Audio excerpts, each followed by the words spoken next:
झलक टिभी नेपालमा तपाईलाई स्वागत छ। Subscribe now and press the bell icon.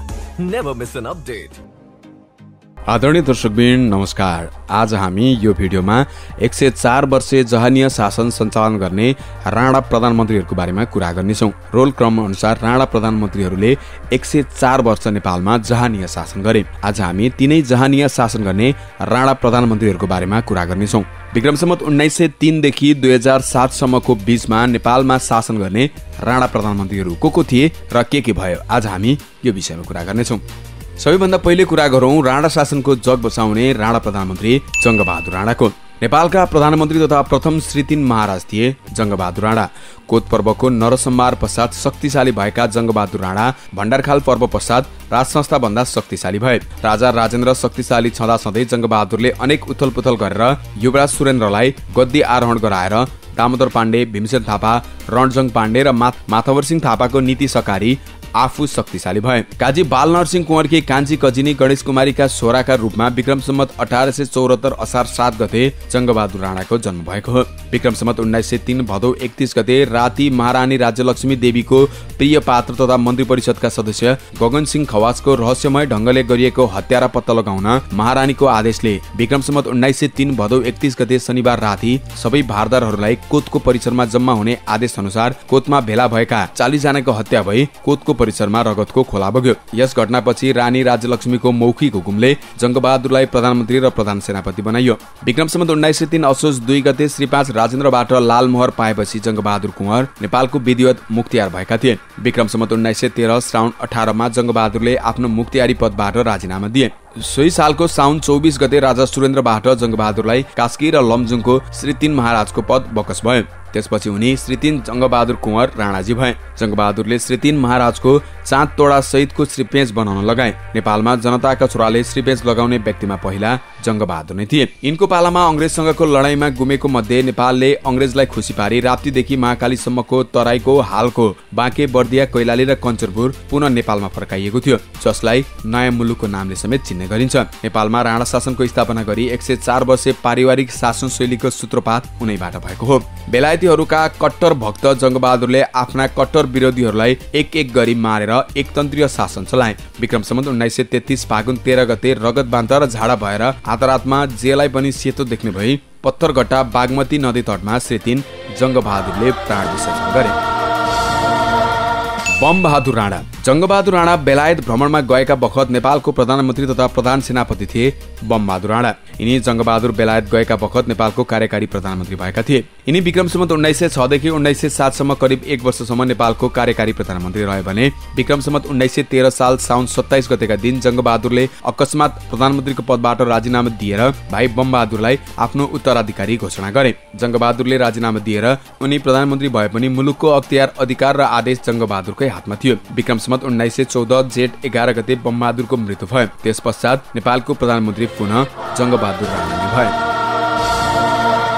रणोद्दीप Singh Kunwar. Rana शासनका दोस्रो श्री 3 महाराजको रूपमा रणोद्दीप सिंह कुँवर नेपालको प्रधानमन्त्री बनेका थिए। दाजु जङ्गबहादुर राणाको निधन पश्चात जङ्गबहादुरले नै राखिदिएको तिथि अनुसार यिनी श्री 3 को पदमा विराजमान भए। भतिजहरू बीच सर्किएको शक्ति संघर्षका कारण असुरक्षित महसुस गर्दै रणोद्दीपले बिजुली गारद नाममा विशेष फौज निर्माण गरेका थिए, तर पछि यिनी आफ्नै भतिजहरूबाट षड्यन्त्रपूर्वक मारिए। यिनी पछि यिनका भतिज वीर शमशेर जङ्गबहादुर राणा नेपालको प्रधानमन्त्री बने। रणोद्दीपको जन्म पिता काजी बालनरसिंह कुँवरको 7औं पुत्र र माता गणेश कुमारीको 5औं पुत्रको रूपमा भएको हो। उनी निसन्तान रहेकोले भतिज ध्वज नरसिंह राणालाई धर्मपुत्र बनाएका थिए। उनी अत्यन्त धार्मिक व्यक्ति थिए। उनको हत्या आफ्नै भतिजहरूद्वारा विक्रम सम्वत 1942 मा भयो।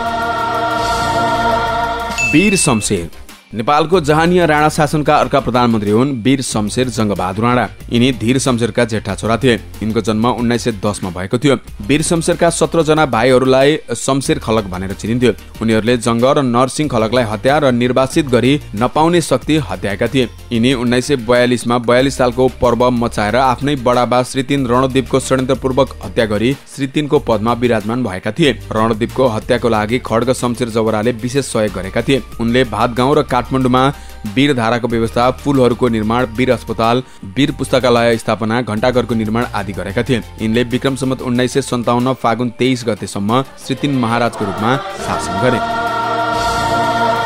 देव शमशेर राणा शासनको चौथो श्री 3 महाराज तथा नेपालका 12औं प्रधानमन्त्री हुन् देव शमशेर जङ्गबहादुर राणा। श्री 3 देव शमशेरको जन्म 1919 साउन 4 गते भएको थियो। उनी कमान्डर इन चिफ धीर शमशेरका 5औं पुत्र थिए। यिनी आफ्ना दाजु वीर शमशेरको निधनपछि श्री 3 को पदमा विराजमान भएका थिए। सोझा र केही हदसम्म सुधारक देखिएका यिनको क्रियाकलाप मन नपरेपछि आफ्नै भाइ चन्द्र शमशेरले यिनलाई पदच्युत गराई धनकुटा धपाएका थिए। पछि यिनको इच्छा अनुसार यिनलाई इलाम सारिएको थियो। घोडा चढ्ने न्युमा इलामबाट गोर्खे बजारको बाटो हुँदै हिँडी दार्जिलिङ पुगेर ब्रिटिस सरकारको शरणमा गएका थिए। यिनको मृत्यु 1970 फागुन 9 गते भएको थियो।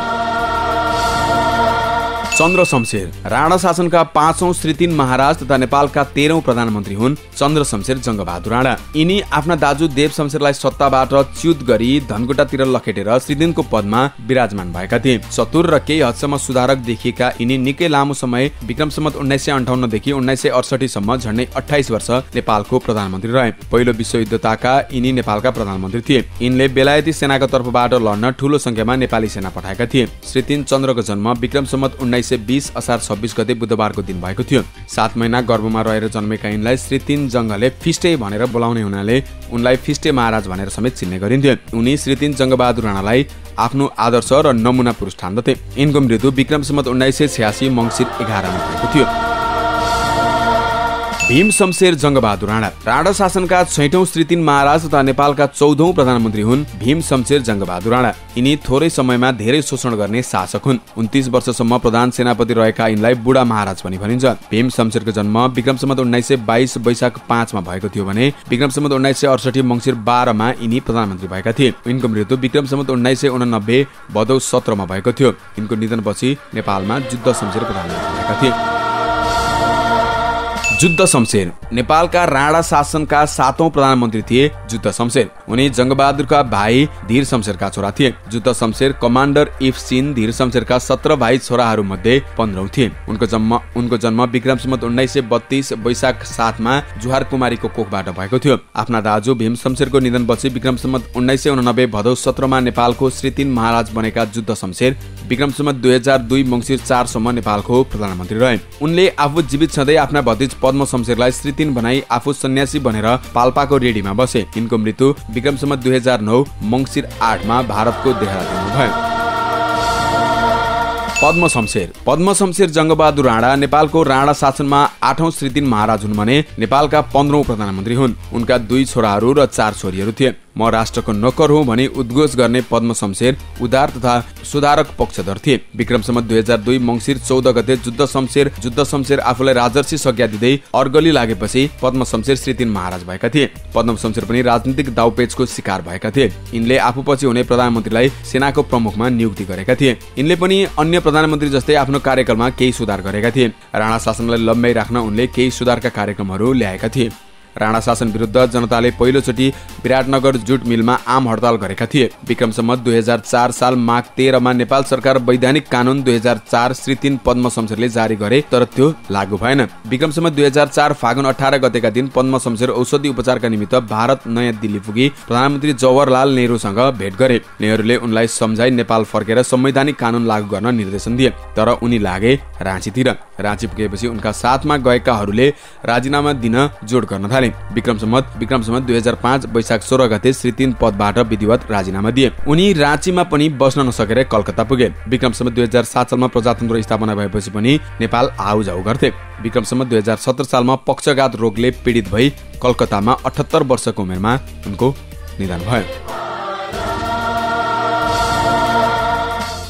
मोहन शमशेर जङ्गबहादुर राणा शासनका अन्तिम प्रधानमन्त्री हुन्। विक्रम सम्वत 2004 फागुन 18 गतेका दिन पद्म शमशेर औषधि उपचारका निमित्त भारततर्फ लागेका र उनले उतैबाट राजीनामा दिएपछि मोहन शमशेर प्रधानमन्त्री भएका थिए। उनी प्रधानमन्त्री हुनुभन्दा अगाडि नै लक्ष्मी निवासबाट सिंहदरबार चढेका थिए। उनी चन्द्र शमशेरका जेठा छोरा थिए। उनी मिछा प्रवृत्तिका व्यक्ति हुनाले श्री 3 चन्द्र र जुद्धका पालाका नियम तोड्नुका साथै श्री 5 को गरिमामय पदलाई समेत यिनी व्यवस्था गर्दथे। राजा त्रिभुवन परिवार सहित भारत निर्वासित भएपछि भएपछि भारत जान छुटेका ज्ञानेन्द्रलाई 2007 साल कार्तिक 22 गते राजा घोषणा गरेका थिए। भारतले मध्यस्थता गरिदिएपछि राजा, कांग्रेस र राणाहरू बीच दिल्ली सम्झौता भएपछि नेपालमा 2007 साल फागुन 7 गते राणा शासन सधैँका लागि अन्त्य भएको थियो। उनले छोटो समय शासन चलाएर केही सुधारहरू गर्न सक्षम भएका थिए। 2008 साल कार्तिक 26 गते मोहन शमशेर मुलुकको प्रधानमन्त्री पदबाट हट्न बाध्य भए। त्यसको केही समयपछि उनी भारततर्फ लागेका थिए। विक्रम सम्वत 2024 साल पुस 23 गते 82 वर्षको उमेरमा भारतको बेंगलोरमा उनको निधन भएको थियो। आदरणीय दर्शकबिन, आज हामीले नेपालमा 104 वर्षीय जहानिया शासन गर्ने राणा प्रधानमन्त्रीहरूको बारेमा कुरा गर्यौं। यस्ता अन्य थुप्रै जानकारीहरूको लागि हाम्रो च्यानल सब्स्क्राइब गर्न नभुल्नुहोला, सँगसँगै छेउमा रहेको बेल आइकन दबाउन नभुल्नुहोला र केही कमेन्टहरू भए कमेन्ट बक्समा कमेन्ट छोडिदिनुहोला र भिडियो लाइक समेत गर्नुहोला।